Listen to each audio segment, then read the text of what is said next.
സമീപകാല തദ്ദേശ തിരഞ്ഞെടുപ്പിലെ ആധികാരിക വിജയം സമ്മാനിച്ച രാഷ്ട്രീയ ആത്മവിശ്വാസത്തിന്റെ പശ്ചാത്തലത്തിൽ ഐക്യജനാധിപത്യ മുന്നണി ഘടകകക്ഷി വിപുലീകരണ ചർച്ചകളിലേക്ക് കടന്നിരിക്കുകയാണ്.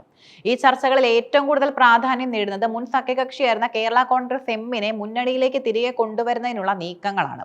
ലോക്സഭാ തിരഞ്ഞെടുപ്പിലും അതിന് പിന്നാലെ തദ്ദേശ തിരഞ്ഞെടുപ്പിലും ജോസ് കെ മാണി വിഭാഗം നേരിട്ട തിരിച്ചടികൾ പാർട്ടി നേതൃത്വത്തിനും അണികൾക്കുമിടയിൽ ഒരുപോലെ നിരാശ സൃഷ്ടിച്ചിട്ടുണ്ട്. ഈ രാഷ്ട്രീയ ദുർബലാവസ്ഥയെ തങ്ങൾക്ക് അനുകൂലമാക്കി മാറ്റാനുള്ള കൃത്യമായ നീക്കങ്ങളാണ് UDF നേതൃത്വം നടത്തുന്നത്.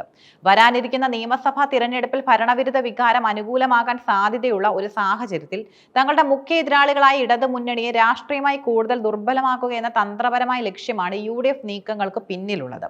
കേരള കോൺഗ്രസ് എമ്മിനെ തിരികെ കൊണ്ടുവരുന്നതിലൂടെ മധ്യ കേരളത്തിലെ രാഷ്ട്രീയ സമവാക്യങ്ങൾ തങ്ങൾക്ക് അനുകൂലമാക്കാമെന്ന് UDF കണക്കുകൂട്ടുന്നു. പരമ്പരാഗതമായി UDFന്റെ ശക്തി കേന്ദ്രമായിരുന്ന കോട്ടയം, ഇടുക്കി, പത്തനംതിട്ട ജില്ലകളിൽ മാണി വിഭാഗം മുന്നണി വിട്ടുപോയതിനു ശേഷം നേരിട്ട വെല്ലുവിളികൾ പരിഹരിക്കാൻ ഈ നീക്കം സഹായിക്കും.